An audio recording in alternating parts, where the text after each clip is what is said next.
sinyal yang paling lemah itu ini sama ini. Kemudian yang lebih bagus di atasnya ini. Yang lebih bagus di atasnya lagi ini. Seperti itu. Selamat datang di channel Wong Niat. Di video ini saya akan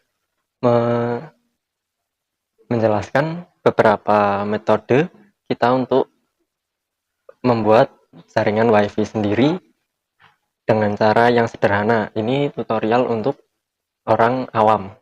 Jadi di sini kita sumber internetnya dari ISP provider, misalkan Tri atau Telkomsel atau Indosat dan lain-lain. Biasanya kalau kita menggunakan kartu GSM itu biasanya kita menggunakan kuota yang besar. Kalau menggunakan kuota kecil sih tidak masalah, tapi penggunaan WiFi cenderung memiliki kebutuhan yang lebih tinggi. Ini saya ulas mulai dari metode yang paling kurang efisien dulu.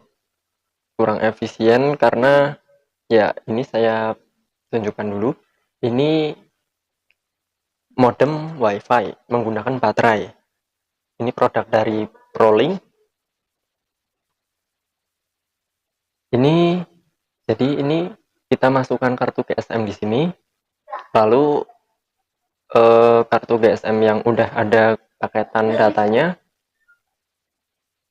ini otomatis akan terhubung kalau ini dinyalakan. Tapi ini kurang efisien kalau mau dipanjer di rumah.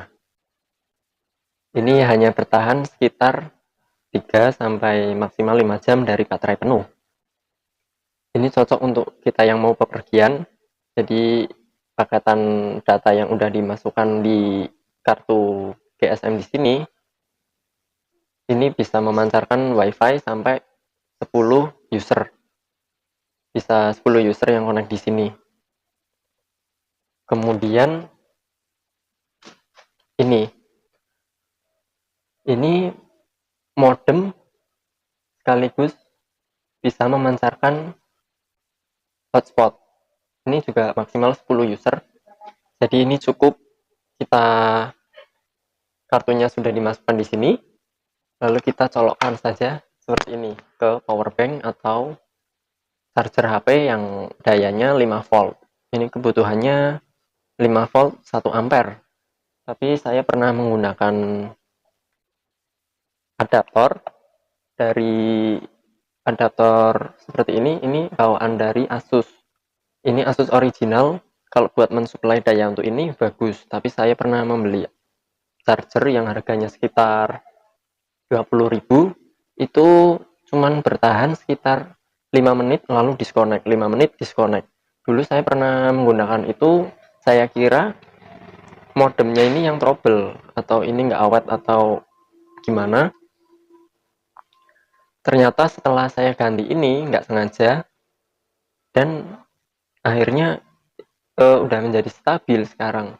Jadi faktor daya itu memang mempengaruhi. Jadi gunakan adaptor yang bagus ya, yang original dari HP biasanya bagus.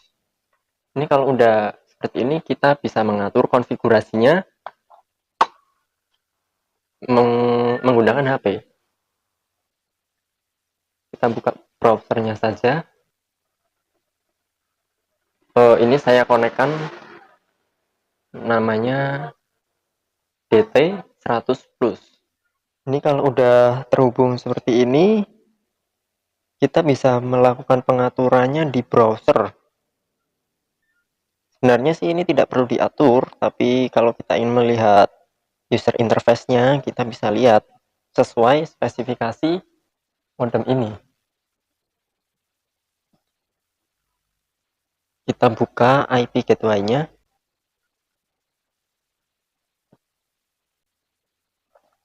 IP gateway-nya 100.1 belakangnya. Kalau sudah, ini user interface-nya. Password, username-nya, standarnya admin.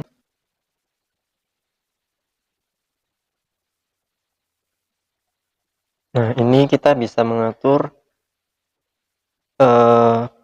dial up. dial up-nya otomatis atau manual. Kemudian jaringannya 4G atau 3G atau 8G GSM atau bisa juga otomatis. Kemudian akses poinnya juga kita bisa mengaturnya. Ini saya menggunakan Tri, saya atur manual 3 data semua. APN-nya juga 3 data. Ini sih ada banyak, ya cukup banyak fiturnya. Cuman kalau yang ini sepertinya tidak mendukung SSID. Kayak kita mau cek pulsa, bintang berapa pagar gitu nggak bisa.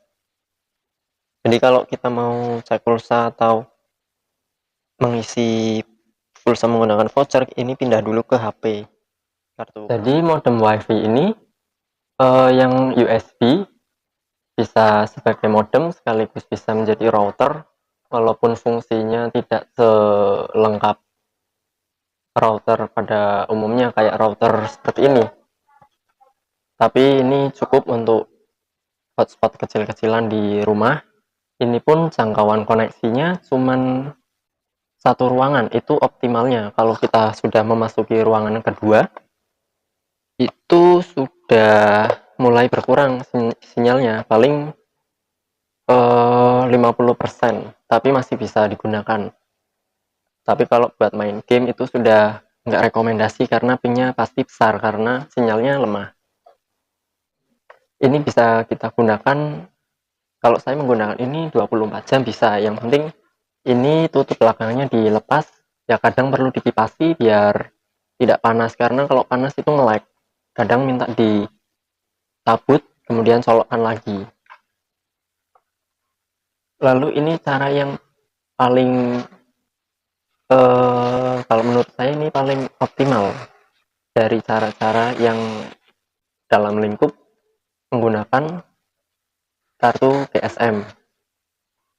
Ini menggunakan modem 4G. Kalau punya saya ini ZTE, serinya MF831. Ini harganya modem itu sendiri 400 ribuan. Ini saya beli tahun 2000, kalau nggak salah sih 2016-2017. Kemudian dicolokkan ke router yang support modem. Ini router TP-Link MR3020. Jadi modem yang sudah ada kartu GSM-nya kita colokkan ke sini. Kemudian ini dicolokkan ke daya listrik. Ini ada adaptornya bawaan dari TP-Link-nya. Ini kekuatannya sih sebenarnya dengan ini tidak jauh beda. Hanya lebih kuat ini dan fiturnya lebih lengkap ini. Ini juga bisa connect sekitar mungkin 20 user. Ini di sini ada mode router ini 3G, 4G, WISP sama access point. Ini fungsinya di samping buat menghubungkan internet melalui modem ini juga bisa dipakai di mode lain, WISP dan access point. Kemudian pakai ini TP-Link MR3420. Ini sebenarnya sama persis seperti ini. Ada port USB-nya. Port USB-nya di sini. Port USB yang dicolokkan, modemnya dicolokkan ke sini. Ini sih secara fungsi sebenarnya sama, hanya beda di kalau ini lebih kuat sinyalnya daripada ini. Jadi yang sinyal yang paling lemah itu ini sama ini. Kemudian yang lebih bagus di atasnya ini. Yang lebih bagus di atasnya lagi ini. Seperti itu. Ini maksudnya sinyal yang lebih bagus itu dalam artian sinyal wirelessnya. Sinyal wireless ini yang dipancarkan yang di-share dari internet provider ke HP kita melalui wireless. Ini juga ada beberapa fiturnya, portnya bisa dimanfaatkan untuk yang lain. Kalau kita menginginkan jaringan kita supaya jangkauan di rumah itu tidak hanya satu ruangan, tapi lebih dari satu ruangan. Ini bisa dikoneksikan menggunakan akses point tambahan seperti akses point ini. Ini saya beli 50.000 akses point bekas, murah sekali daripada beli baru. Ini bisa digunakan untuk mencabang koneksi dari ini. Ini kan ada port LAN-nya. Port LAN ini dicolokkan ke port LAN ini.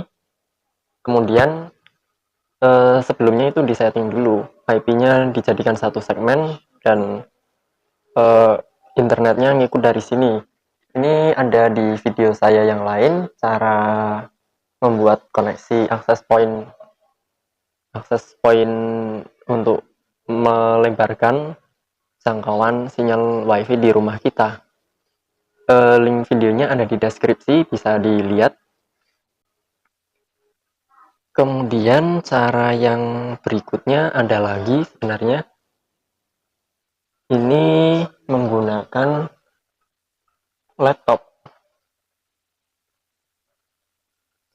Jadi di laptop ini modem ini dicolokkan ke laptop, tapi ini nggak sepermanen ini kedua perangkat ini. Ini sifatnya, kalau laptop itu sifatnya portable. Seperti halnya yang ini juga sifatnya sebenarnya portable, tapi kalau ini mau dipermanenkan juga tidak masalah, tapi lebih bagus yang ini.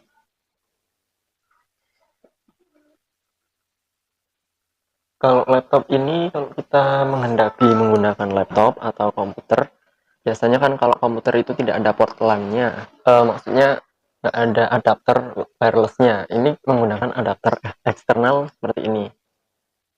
Ini saya pakai TP-Link TL-WN722N. Ini dicolokkan ke USB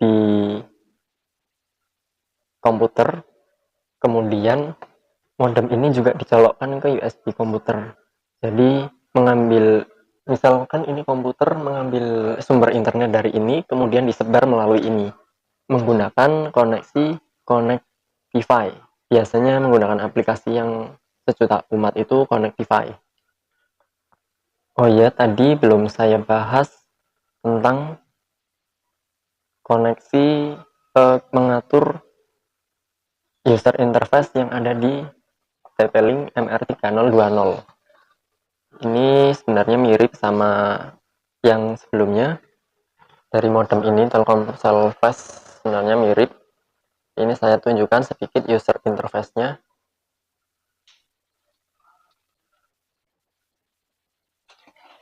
Ini user interface dari TP-Link MR3020.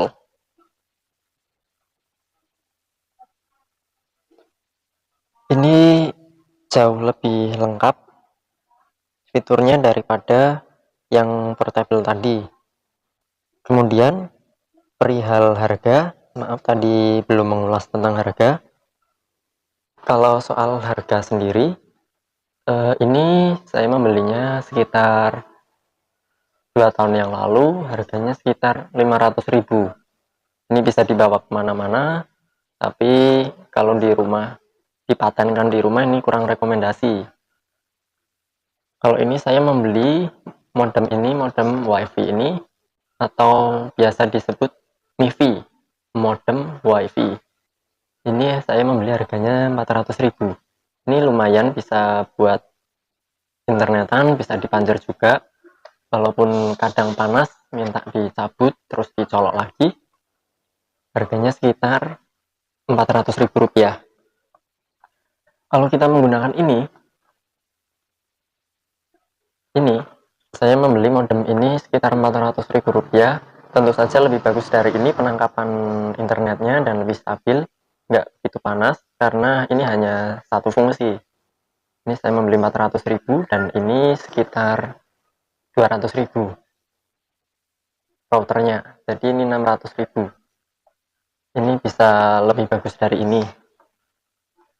Kalau kemudian ini harganya di atasnya ini sih, TP-Link MR3020 ini harganya maksudnya 3420 ini 3420 ini harganya sekitar 300.000, selisih 100 ribuan dari ini. Ini sinyal penyebaran akses point-nya lebih bagus. Bisa juga menggunakan ini, bisa juga menggunakan ini. Tapi antara 3020 dan 3420 ini sama-sama membutuhkan modem GSM. Dan modem GSM ini tentu saja yang sudah support. Kalau belum support, kemungkinan tidak bisa. Untuk melihat support atau tidak bisa dilihat di situs resminya. Apakah modem seri yang akan kita beli support atau tidak harus ditentukan dulu, atau kita bisa membeli satu paket sekalian. Biasanya penjualnya merekomendasikan modem yang support atau yang dijual oleh sellernya. Kalau ini alat tambahan saja untuk menyebar sinyal wifi yang kita pancarkan. Biasanya yang membutuhkan ini itu komputer, karena komputer tidak ada wireless adapternya, tapi kalau laptop sudah ada. Jadi kalau menggunakan komputer, internet yang didapatkan dari komputer melalui modem ini bisa disebar melalui alat ini. Kalau jangkauannya sendiri kira-kira sama dengan ini. Penyebaran akses point-nya kurang lebih sama dengan ini. Di bawahnya ini, di atasnya ini. Kemungkinan di atasnya atau sama. Ini harganya saya beli sekitar 5 tahun yang lalu, udah lama sekali. Ini harganya sekitar 120.000 dulu saya membelinya. Nggak tahu sekarang, ini juga masih versi 1. Dengar-dengar sih sekarang sudah versi 3 dengan seri yang sama persis seperti ini. Untuk pengaturannya akan saya ulas di video selanjutnya. Untuk pertanyaan boleh ditanyakan di kolom komentar. Jangan lupa like dan subscribe channel Wong Niat. Terima kasih.